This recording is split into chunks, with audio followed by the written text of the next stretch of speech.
सबको नमस्कार. Respected Anil Rajdana ji, who is considered as most respected personality in power sector. Mr. Rawat ji, Mr. Garg ji, Mr. Popil ji, Mr. Ragini madam, and Mr. Anil Garg ji, and dignitaries sitting on the dais, off the dais, and all the participants in this conference. I was going through the pamphlet that is given, and the most important topics as on date, all the topics are covered in this 2 days program. That is really great. Whoever has designed the program, they considered whatever priorities are there for the country, particularly in the energy sector.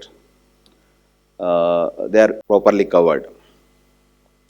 And my presence here also is very apt, because whatever topics are covered, NLC India Limited is into all the areas and taking lead in each and every area. As you know, our per capita consumption as on date is hardly 1400 or 1500 kilowatt hour per year, whereas the world average is 3500.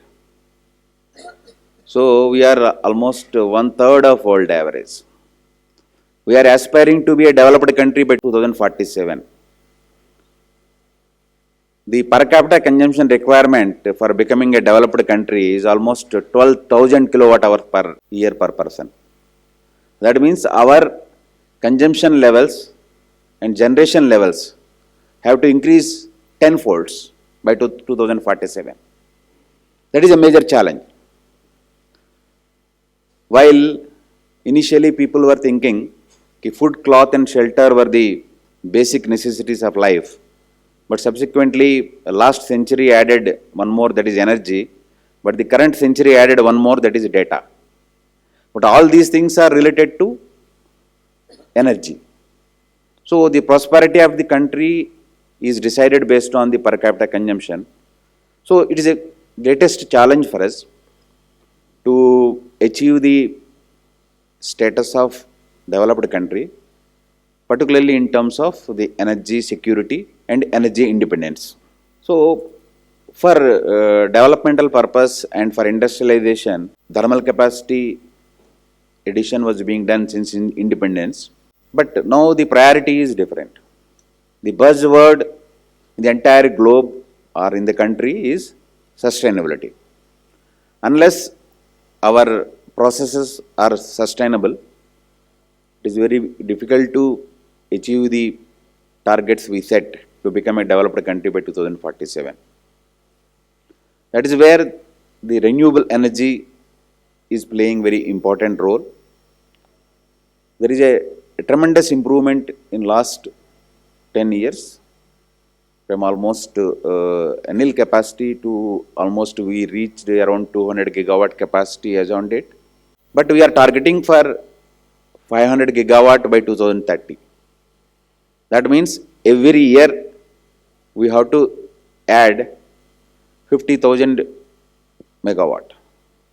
That is really a great challenge. Similarly, for sustainability, management of water, the scarce resource, is very important. And in similar lines, the waste to wealth, that is also very important for the sustainability. So I am happy that all the programs, all the topics are covered here. And I was going through the session-wise plan also. In the session-wise plan also, excellent topics are covered, and eminent personalities are participating in those sessions also. So it is really great that this conference will add value and contribute to reach the targets of the country. In the renewable sector particularly, as on date, the main challenges which we are facing is the availability of land. And with the technological advancements, from around 240 watt peak to now almost we are at 600, more than 630 watt peak. That reduced the requirement of land, but still it is a great challenge finding out suitable lands for that. And we are targeting for 500 gigawatt of renewable capacity addition by 2030. But imagine a situation in 2030 when we are having this 500 gigawatt and evening 5 o'clock the 500 gigawatt becomes zero. That is a great challenge to the grid. So we have to give importance to storage system. We are already delayed that process. We thought of replacing entire thermal capacity with renewables without thinking about the storage systems. But now I think their importance of storage is realized, and both the battery storage system and pump storage system of huge quantities is the need of the hour. But we don't have much time. We have to integrate this entire 500 gigawatt with the grid by 2030. So we require huge capacities of the energy storage systems. Thankfully, a lot of importance is given to pump storage system in the recent union budget also. That is to be taken forward in real terms so that the actual capacity addition of battery storage system happens soon. Before joining NLC India Limited, I was Managing Director of Gujarat State Electricity Corporation. There we envisaged the first grid capacity energy storage system, and I am happy to tell you that recently that plant is under operation. 53 megawatt hour plant is in operation successfully, and that started many plants that are in pipeline. And also for the renewables, the greatest challenge is, although you are investing so much in the renewables, people are having some misconception, like unlike thermal power stations and other power stations where the operation and maintenance is very important, people are having misconception that the renewable power sector, renewable solar power plants or wind power plants, they don't require any maintenance. That is creating a lot of problem. That misconception already resulted in loss of availability in the wind as well as solar. I want to stress here that the operation and O&M activities are much more important in case of the renewables.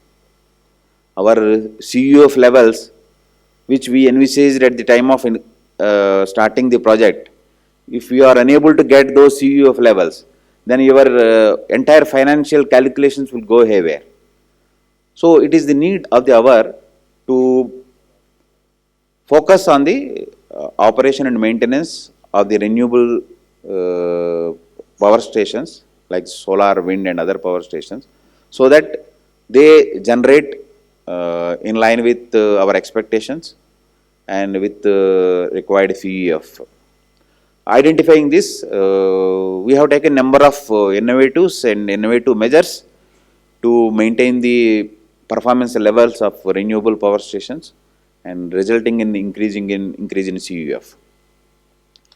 Similarly, I was telling we were into almost all the major areas which you selected here. The first one is renewables, and then NLC India Limited is the first public sector in the country to add 1 gigawatt capacity of solar energy in the country. And taking it forward, we are targeting a huge capacity addition, while the nation and entire globe is targeting to triple their renewable capacity. We are targeting to increase our renewable capacity 5 times by 2030. Similarly, NLC is the first company in the country to add grid-scale battery storage system in the Union Territory of Andaman and Nicobar. Andaman and Nicobar was fully dependent on diesel for generation of power. We established solar plant with battery storage system there, replacing the entire diesel requirement for power generation there. That leads to sustainability in the power generation. Similarly, the second topic is water. we are supplying water to almost, for irrigation purpose, of almost 25,000 hectares of land around the Neyveli area.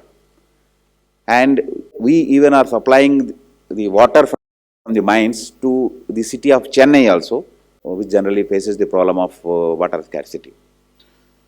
Similarly, the third topic, that is waste to wealth, we already commissioned two OB2 sand plants for conversion of the overburden material to the construction quality sand, which reduces the environmental impact in the sense that it replaces the river sand, which affects the environment. So we are into all three areas which you selected very aptly, and we are into almost all the green initiatives that are happening in the country. We are into green hydrogen. Our pilot project of green hydrogen will be commissioned the next financial year. So I once again thank the organizers for calling me here and giving me opportunity to speak in this conference, and for framing the entire 2-day session in such a way that all the priorities of the country are taken into consideration. Thank you everyone.